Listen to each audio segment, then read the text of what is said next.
श्वेता शर्मा ने लिखा है कि प्रणाम गुरुजी, मेरा प्रश्न ये है कि क्या ब्लैक मैजिक, तांत्रिक विद्या, वशीकरण, क्या ऐसी चीज़ें होती हैं? ऐसी चीज़ें बिल्कुल भी नहीं होती हैं। इसमें तनिक भी संशय करने की ज़रूरत नहीं है। ये सब भी एंटरटेनमेंट का हिस्सा है और आप अपने विवेक बुद्धि का उपयोग करेंगे तो खुद ही समझ जाएंगे कि ऐसी कोई भी चीज़ नहीं होती है। ये मारण, मोहन, उच्चाटन, ये तंत्र विद्याएं, ये केवल लोगों को डराने के लिए उनका उपयोग किया जाता रहा है और लोगों के भोले भाले जो मन है उनके शोषण के लिए उपयोग किया जाता रहा है। वास्तविकता में इनका कोई भी अस्तित्व नहीं है। लेकिन फिर तुमको लगेगा, वही प्रश्न लोगों के मन में उठता है, इतने लोग इसका दावा करते हैं, इतना इस पे साहित्य है, यूट्यूब पे जाएं तो इतने वीडियो मिल जाएंगे हमको, इतने क्लेम करने वाले लोग मिल जाएंगे। लेकिन आप उनकी पड़ताल करिए। आप जब उनकी पड़ताल करेंगे तो आपको एक भी व्यक्ति ऐसा नहीं मिलेगा जो अपने दावों पर खरा उतरता हो। और फिर इसको विवेक के आधार पर जब आप कसेंगे तो आपको कई चीजें दिखाई देंगी। देखिए, एक तो मैंने आपका स्पष्ट सीधा उत्तर दिया कि नहीं होता ऐसा। दूसरा, फिर विवेक का उपयोग करें। विवेक ये है कि अगर ऐसा है, जैसे लिखा वशीकरण, तो फिर वशीकरण का प्रयोग लोग करते क्यों नहीं? इक्के दुक्के लोगों में अगर सुनाई देता है तो फिर इसका तकनीकी उपयोग क्यों नहीं होता? इसका उपयोग सरकारें क्यों नहीं करती? इसका उपयोग सेनाएं क्यों नहीं करती? ये मारण जैसे कोई एक राफेल चला रहा है हमारे पास, तो ये फिर राफेल खरीदने की जरूरत ही क्या है? हम ऐसे तांत्रिकों की फौज इकट्ठी करें। कभी कॉमन सेंस से सोचें। मैं बार बार रिपीट इस बात को कर देता हूँ। तो अपने देश में तो भीड़ है, तो हम एक ऐसी फौज इकट्ठा करें। ये सब लाने की जरूरत क्या है? वो बैठकर अपनी तंत्र विद्या से वैसे ही कर देंगे। नहीं कर पाते। खेल हैं, बच्चों के खेल हैं। देखिए, तुम्हारे मन से खेला जाता है। ब्लैक मैजिक या जो भी नाम तुम लोगे वो निराधार है। केवल तुम्हारा मन और मन पर डाले गए सुझाव काम करते हैं। जो कि तुम विश्वास करते हो और तुम किसी ऐसे व्यक्ति के पास जाते हो और वो जोर शोर से वो सुझाव तुम्हारे मन में डाल देता है। जब सुझाव तुम्हारे मन में डाल देता है तो अगर तुमने उन सुझावों को पकड़ लिया तो निश्चित ही तुम प्रभावित हो सकते हो। वो प्रभाव हो सकता है। हमारे पास मन का उपकरण है, वो बहुत संवेदनशील है और उसकी क्षमताएं अपरिसीम हैं। हमारी कल्पना से परे क्षमताएं हैं मन की। तो उस मन पर जितने भी काम होते हैं, चाहे हम करें चाहे कोई और करे, वो सुझावों पर आधारित है। उससे आगे उसका कोई भी काम नहीं होता। ये जो भी तुम क्रियाकलाप देखते होगे, ये केवल उनका फिल्मीकरण है, उनका केवल स्पेशल इफेक्ट प्रेजेंटेशन होता है और वो तुम्हारे मन में एक भय पैदा करता है, जुगुप्सा पैदा करता है, एक विचलित होने की भावदशा पैदा करता है और उस समय तुम सुझाव लेने की स्थिति में आ जाते हो। इन बातों में जो रस है मैं समझ सकता हूं, क्योंकि क्लेम करने वाले लोग पहले भी थे, वो आज भी हैं।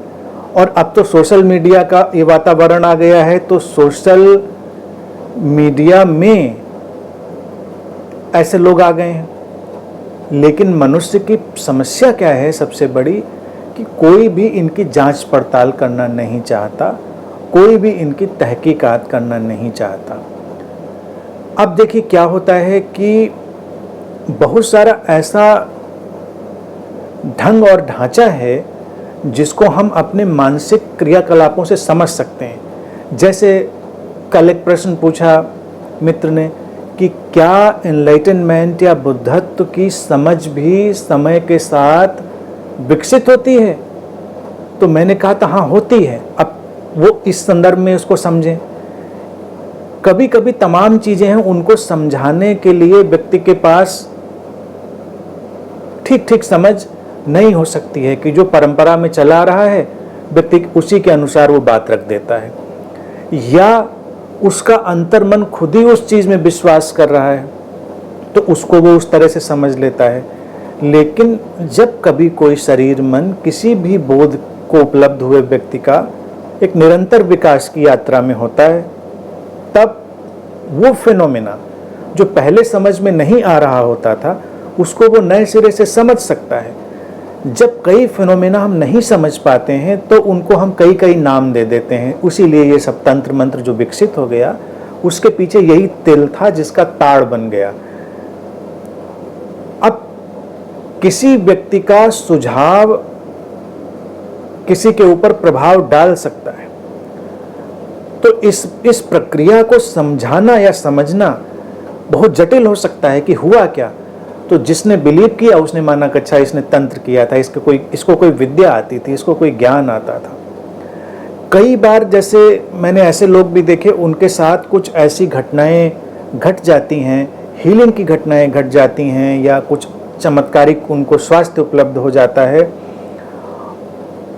तो चमत्कारिक शब्द लगाने का मतलब ही कि उसको चमत्कार की तरह लेते हैं, और अगर वो प्रतिभाशाली हुए तो उसको समझने में उनको सालों लग जाते हैं कि एग्जैक्टली क्या हुआ था, ये सचमुच में क्या हुआ था जिसने उनको स्वस्थ बनाया था, सचमुच में क्या हुआ था जिसने तुमको परेशान किया था, जिसने तुमको क्रोध में डाला था या तुमको किसी मुश्किल में डाला था।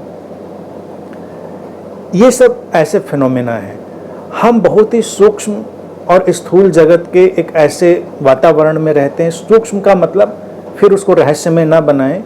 सूक्ष्म का मतलब वो जो अभी हमारी पकड़ में नहीं है फिर भी है, बहुत व्यापक जगत है, तो उसमें बहुत सारी चीज़ों का अपना असर करने का, प्रभाव करने का ढंग होता है। मुख्य चीज़ इसके बहुत हम जटिलता में जाएं, इसके बजाय इसको बस मोटा मोटा यही समझें कि तुम्हारा मन, तुम्हारे विचार और तुम्हारा सुझाव, इनके सिवा कोई भी सार नहीं है किसी बात में। तुम कैसे विचार डालोगे, तुम कैसे सुझाव डालोगे, या तुम्हारे अंदर कोई कैसे विचार डाल देगा और कैसे सुझाव डाल देगा, इससे ही सारा अंतर पड़ेगा। बाकी ये जितनी भी बातें तुम लाओगे ये सब निराधार हैं। और बहुत शौक हो किसी को और बहुत जोश हो तो वो जा कर इन्वेस्टिगेट करे, तहकीकात करे, और हर बार उसको निराशा लगेगी, उसको पता चलेगा कि नहीं, ऐसा नहीं होता। तो मैं कहूँगा कि आज के वक्त में ये टाइम वेस्ट है कि हम इसका इन्वेस्टिगेशन करें। कभी कभी मैं बोल देता हूँ तो मेरे पास भी, सामने तो वाकई कोई नहीं कहता, लेकिन कृष्णा जी के पास भी मैसेज आ जाएंगे, प्रश्न आ जाएंगे कभी, तो लोग कहेंगे गुरु जी को पता नहीं, वो कभी ऐसे व्यक्ति से मिले नहीं हैं, लग रहा है कि जो इन विद्याओं का ज्ञाता हो या बहुत बड़ा तांत्रिक हो, ज्योतिषी हो, वो अभी देखा ही नहीं शायद उन्होंने, इसीलिए ऐसी बातें बोलते हैं। जिस दिन वो देखेंगे उस दिन वो कह पाएंगे। तो उन मित्रों से मेरा बहुत विनम्रता से कहना है कि उनको शायद पता नहीं कि मैं किन किन लोगों से मिला हूँ।